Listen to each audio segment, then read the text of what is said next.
یہ بہت زیادہ گرمی ہو رہی ہے، آپ لوگ کو مجھے لگ رہا ہے محسوس ہو رہا ہے. ہماری مسجد میں ایئر کنڈیشن بھی نہیں ہے.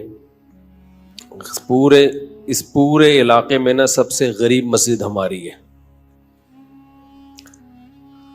لوگ کہتے ہیں مفتی صاحب تو کروڑوں روپے چندہ کرتے ہیں، اگر کروڑوں چندہ ہوتا تو ہماری مسجد کا یہ حال نہ ہوتا.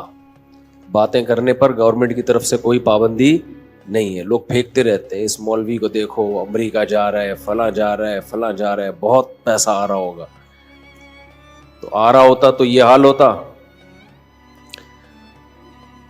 آپ کہہ سکتے ہو گھروں میں لگا رہا ہوگا مولوی، گھر جا کے بھی دیکھ لو، میرے گھر میں اے سی نہیں ہے ابھی تک. خیر وہ اس کی ایک اور حکمت بھی ہے، وہ لگوا دوں گا میں. اتنا بڑا مسئلہ ایسا نہ ہو مجھے زکوٰۃ دینا شروع کر دیں کل اے سی کوئی زکوٰۃ میں لے آئے کہ لگا دو یار. اللہ نے مجھے بہت دیا الحمدللہ. اصل میں مجھے 4 جگہ لگانا ہے. مسئلہ یہ ہے کہ ہر چیز مجھے 4 سے ضرب دینی پڑتی ہے، اور پھر لگا دیں گے کوئی اتنا اللہ نے بہت دیا ہے، پھر اس کے بل اس کو کنٹرول کرنا ممکن نہیں ہے. پھر وہ 4 گنا، اسی کا مطلب ڈبل سے ڈبل. اللہ نے اتنا دیا ہے وہ بھی ہو جائے گا. لیکن ایک اور حکمت بھی ہے، وہ میں کیوں بتاؤں آپ کو، ساری باتیں کیا میں بتا دوں؟ میں چاہتا ہوں تھوڑا سا مشقتوں کا عادی رہے انسان. میں خود بھی رات گرمی میں ہی سویا ہوں، حالانکہ ہمارا جو مہمان خانہ ہے نا، جہاں مہمانوں کو ٹھہراتے ہیں، وہاں اے سی میں نے لگایا ہوا ہے، ایئر کنڈیشن. کہ میں خود گرمی میں سوتا ہوں. کیوں اپنے آپ کو چھوئی موئی بنا رہے ہو؟ زیادہ چھوئی موئی نہ بناؤ اپنے آپ کو. اللہ نے مجھے اتنا دیا، جو ظاہر ہے 4 گھروں کو چلا رہا ہو تو کیا وہ اے سی میں نہیں سو سکتا؟ تو دفتر میں ہم نے لگایا ہے مہمان خانہ، جہاں لوگوں کو ہم ٹھہراتے ہیں، جو کوئی بہت دور سے آ جائے، کوئی قریبی رشتہ دار آ جائے تو اس کے لیے لگایا ہوا ہے. لیکن میں خود اس میں نہیں سوتا. سو سکتا ہوں میں اس لیے کہ اللہ نے گرمی کا موسم جو دیا ہے نا، وہ گرمی لگانے کے لیے دیا ہے، گرمی سے بھاگنے کے لیے بولو نہیں دیا. سردیاں جو اللہ نے دی ہیں سردی لگانے کے لیے دی ہیں، سردیوں سے بھاگنے کے لیے نہیں دی ہیں. تو خدا کا واسطہ اتنے چھوئی موئی مت بنو، انسان کے بچے بنو. بہت زیادہ چھوئی موئی بن چکی ہے. ابھی جو دیکھو حاجیوں کی اتنی ساری اموات ہوئی ہیں، وجہ کیا ہے؟ اور بھی وجوہات ہوں گی اس کی، لیکن حاجیوں کی بہت ساری اموات کی ایک وجہ یہ بھی ہے کہ ایئر کنڈیشن سے نکلنا ہی لوگوں نے چھوڑ دیا ہے. تو یہ پسینہ اللہ نے کیوں رکھا ہے بھائی؟ دیکھو چلتا ہوا دریا جو ہے، چلتا ہوا پانی، وہ فریش ہوتا ہے. ہماری باڈی میں نا جب تک یہ چلتی پھرتی رہے گی، مختلف قسم کے فضلات اس کے ہماری باڈی سے مختلف طریقوں سے نکلتے رہیں گے تو فٹ رہیں گے ہم. کہیں بھی بریک لگا دی نا، اب اللہ نے مختلف طریقے رکھے ہیں. ایک طریقہ ہے پسینہ، اس سے بھی ہماری باڈی فریش ہوتی ہے. قبض ہو جائے کسی کو تو ٹینشن میں آئے گا نا، خوراک ہم کھاتے ہیں وہ بھی خارج ہوتی ہے.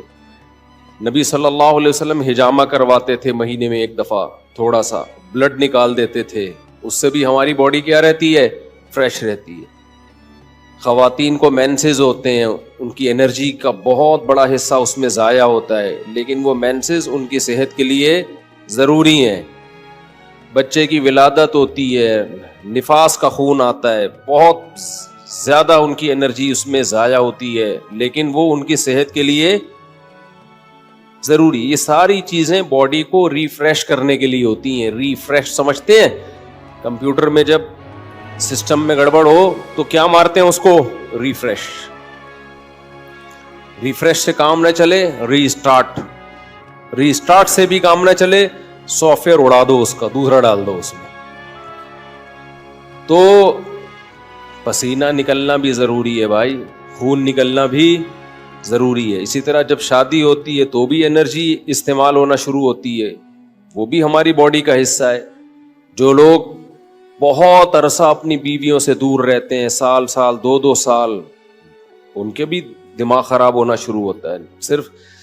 صرف مینٹلی ڈسٹرب نہیں ہوتے، ان کی باڈی بھی خراب ہوتی ہے، بڑھاپا جلدی آتا ہے ان لوگوں میں۔ تو اللہ کا بنایا ایک نے، جو عورتیں بچے کی ولادت روک لیتی ہیں وہ بھی جلدی بوڑھی ہو جاتی ہیں، کیونکہ وہ بھی ایک پروسیس ہے، اللہ نے رکھا ہے ان کی انرجی اس طرح سے یوٹیلائز ہو۔ بچے کی ولادت میں، بلیڈنگ میں وہ انرجی یوٹیلائز ہوگی تو باڈی ریفریش ہوگی۔ اگر وہ انرجی روک لی جائے کہ جی طاقت استعمال نہ ہو جائے کہیں، تو وہ رکنے سے کیا ہوگا؟ ایسا ہی ہے جیسے پانی میں، تالاب میں پانی رک گیا تو پانی کا بیڑا غرق ہو گیا، پرانا پانی نکلے گا تو نیا پانی بولو آئے گا۔ تو اس لیے تھوڑا سا اپنے آپ کو مشقت، کل میں سویا نہیں ہوں گرمی کی وجہ سے، پسینے پسینے پسینے پسینے پسینے۔ ہم نے کہا کوئی بات نہیں، انجوائے کرو اسی کو، ٹھیک ہے، ایسی کی تیسی، سمجھتے ہو، انجوائے کرو انہی پسینوں کو۔ تو اس لیے اپنے دیکھو، ہمارے مذہب پہ چلنا اس وقت تک ممکن ہی نہیں ہے جب تک آپ محنت کے عادی نہ ہو۔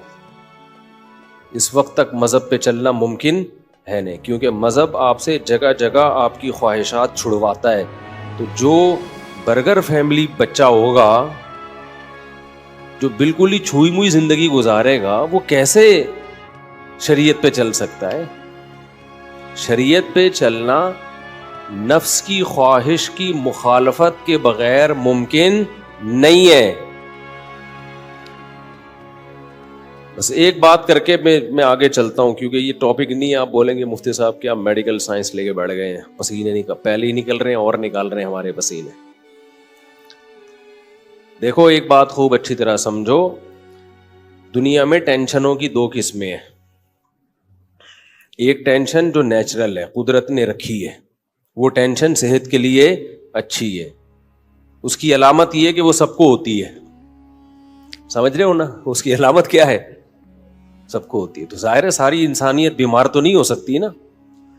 سردی کی ٹینشن یہ سب کو ہوتی ہے کہ نہیں ہوتی؟ جب سردیاں آتی ہیں تو پورے ملک پہ آتی ہے سردی، کسی ایک اکیلے کو نہیں لگ رہی ہوتی، تھر تھر کانپ رہا ہوتا۔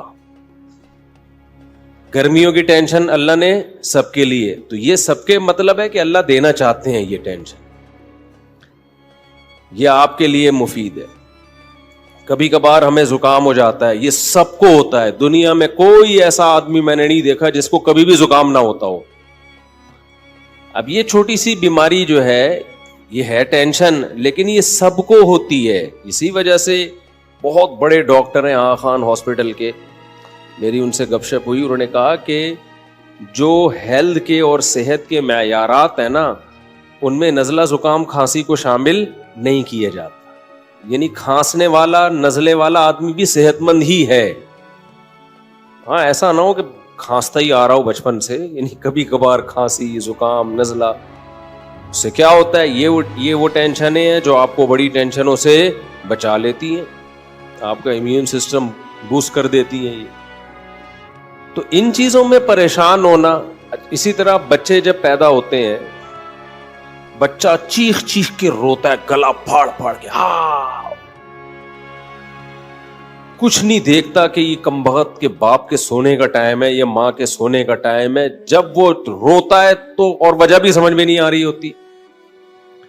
تو یہ کسی ایک ہی بچے کے ساتھ ہوتا ہے، یہ ہر بچے کے ساتھ ہوتا ہے، ہر بچے کے۔ اس کا مطلب یہ نیچرل ہے، یہ اس کے لیے ضروری ہے، نہیں روئے گا نقصان ہوگا اس کو۔ اس لیے ایک دم بچے کے رونے پہ مائیں آج کل کیا کرتی ہوں، میرا بچہ پتہ نہیں کیوں رو رہا ہے، وجہ ہی سمجھ میں نہیں آ رہی، ہاں اس کو چپ نہیں کراؤ، چپ رونے دو، کم بخت کو رونے دو، پاگل آدمی۔ یہ نیچرل ہے بھائی، اللہ تعالیٰ تمہارے اندر برداشت پیدا کرنا چاہتے ہیں، اللہ دیکھنا چاہ رہے ہیں کہ تم گدھے تو نہیں ہو کہیں۔